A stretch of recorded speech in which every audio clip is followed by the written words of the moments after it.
Hello everyone, Tosh here with what I think is my most important video to date.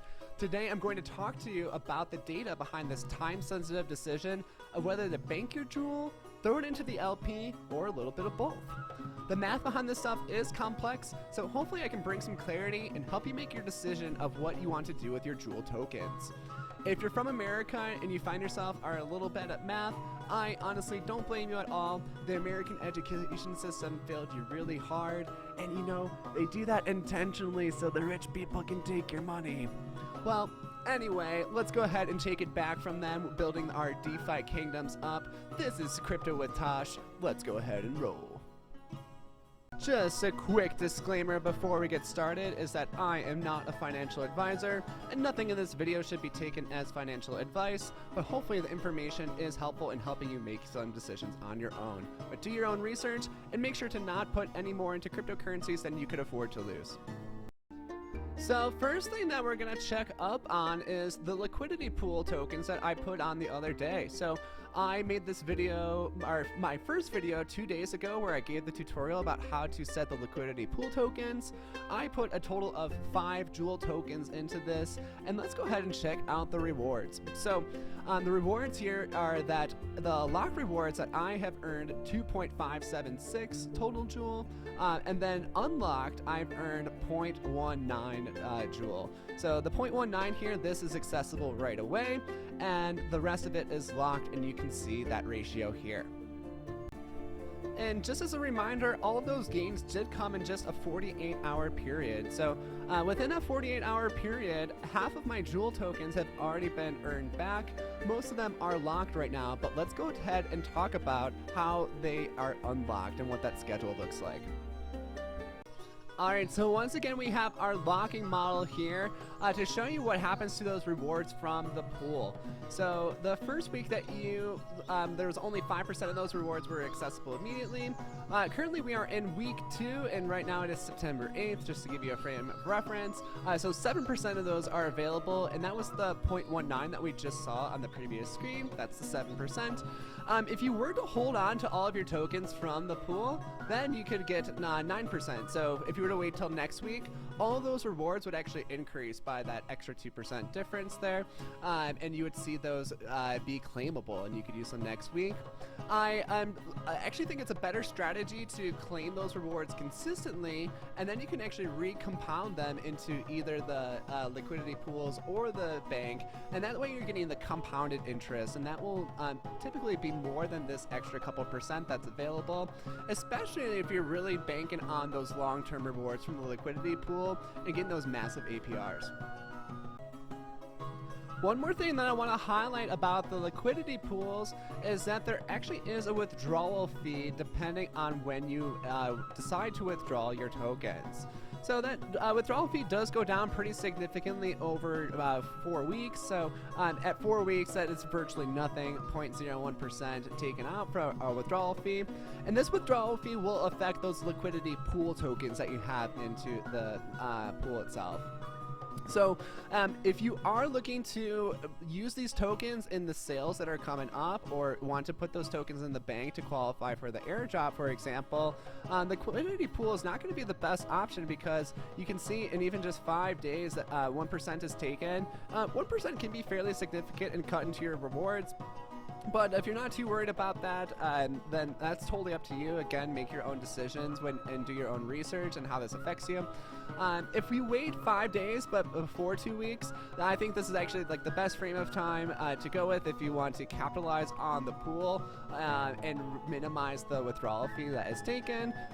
Definitely aim for this 0.5 period, so at least 5 days. So if you invest now, you'll have 7 days before the screenshot is taken. So plenty of time to meet that withdrawal fee to invest in the pool still. Alright, this is one of the most commonly discussed things that I see on the Discord that people have questions about if they're new to these liquidity pools. So let's go over it. This is the Impermanent Loss calculator. I'll drop a link to this in the description below too, so definitely go ahead and check this out if you want to use this to figure out your own numbers. But I plugged in my actual numbers here about where I purchased and put my money into the liquidity pool. And these future prices, these are the prices right now. I just pulled these just seconds ago. And again, today is September 8th to keep track of that, 2021. So this money was in my liquidity pool. And let's talk about what this means in permanent loss. So impermanent loss just means it's talking about the difference of what happened between when you put money into the liquidity pool and what would have happened if you just held on to those tokens. So since you're putting in a 50-50 ratio of the two tokens, and the most common pool right now is the one in the Jewel token pool, so 50-50 of those. If Jewel goes up in price, that means that when you cash out your liquidity pool tokens, that the amount that you put in is actually going to be fewer Jewel tokens because now those cost more. But the difference is that since those cost more in comparison to the one token, you're going to get significantly more one tokens. So overall, if the Jewel price is going up, you are making money, you are not losing money. So what's really nice is that this calculator it gives you an example of putting $1,000 in the pool. So that nice $1,000 gives us a nice round even number to work with. So let's go ahead and check this out. If I did not put those tokens into the pool, those tokens would have been worth $1,848 right now. So almost a 2x there. Pretty cool if I would have just held on to those. Again, that's not putting them into the pool. Now that I did put them into the pool, I get a different ratio of those tokens. So what we can see here is that I will get more of this one token back. So I put 4,001 in. I'm actually going to get 6,001 token back. But the difference is I put 1,500 Jewel token in, and I'm going to get 1,060 Jewel tokens back. So the total value of that would be worth $1,718. But again, this does not include any of your rewards. So if you want to calculate this difference, also factor in the rewards that you're getting and take into account whether you're claiming those now and recompounding that, or if you are leaving those in there to claim at a later time when the claim rates are higher. Overall, when you're considering the liquidity pools as an option, I want you to think about that this is a longer term thing and that you believe in the long duration of this game, that the Jewel token is going to be valuable. If you do believe that and the Jewel token actually is still valuable in a year, then you're going to make a lot of money off of this and going to be really happy with the decision that you're making now.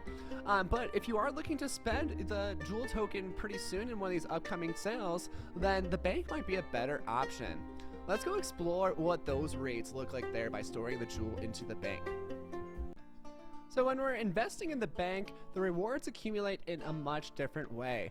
So in the bank, the nice thing is that you don't have to actually compound interest. The system will do this for you automatically.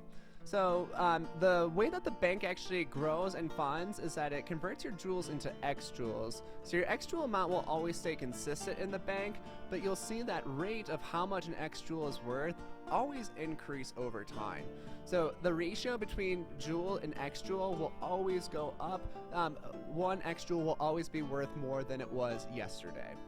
So the money for that, it actually comes from the DEX. So when these fees are taken from the DEX, what the system does is it automatically purchases some Jewel, and then that Jewel is thrown into the bank and is distributed to all of the X Jewel holders into the bank.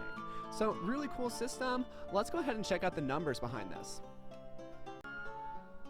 Alright, so here we are back in the bank, and let's go ahead and check out what happened. So here we are, we're going to look at the ratio. We are now at 1 X Jewel equals 1.268 regular Jewel.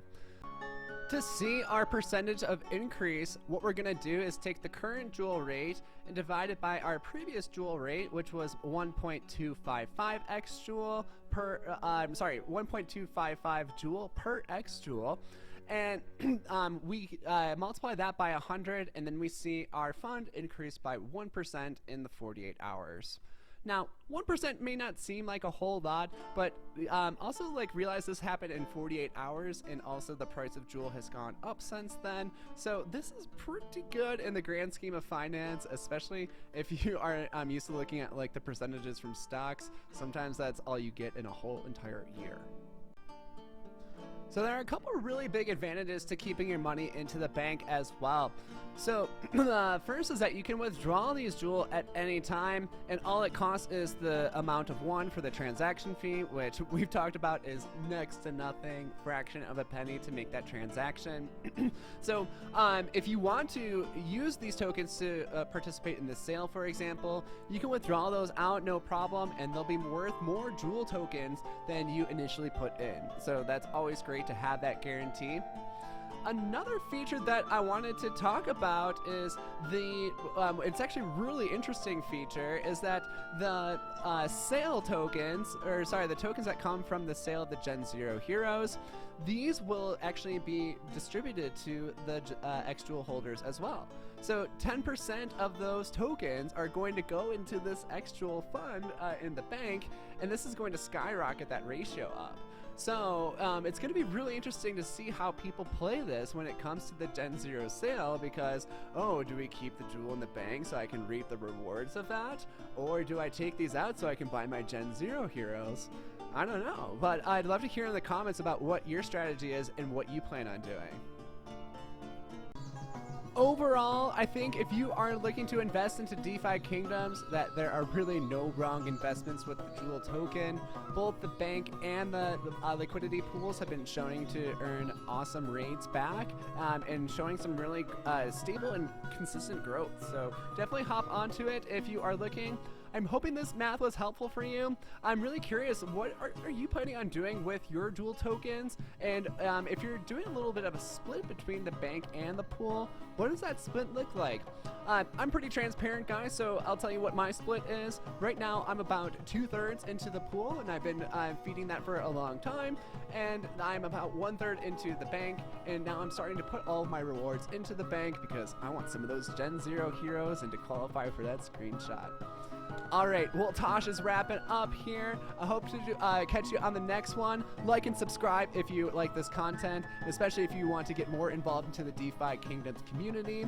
Join the Discord, subscribe, and I'd love to chat with you on the Discord or elsewhere in the community. See you around the kingdoms. Take care.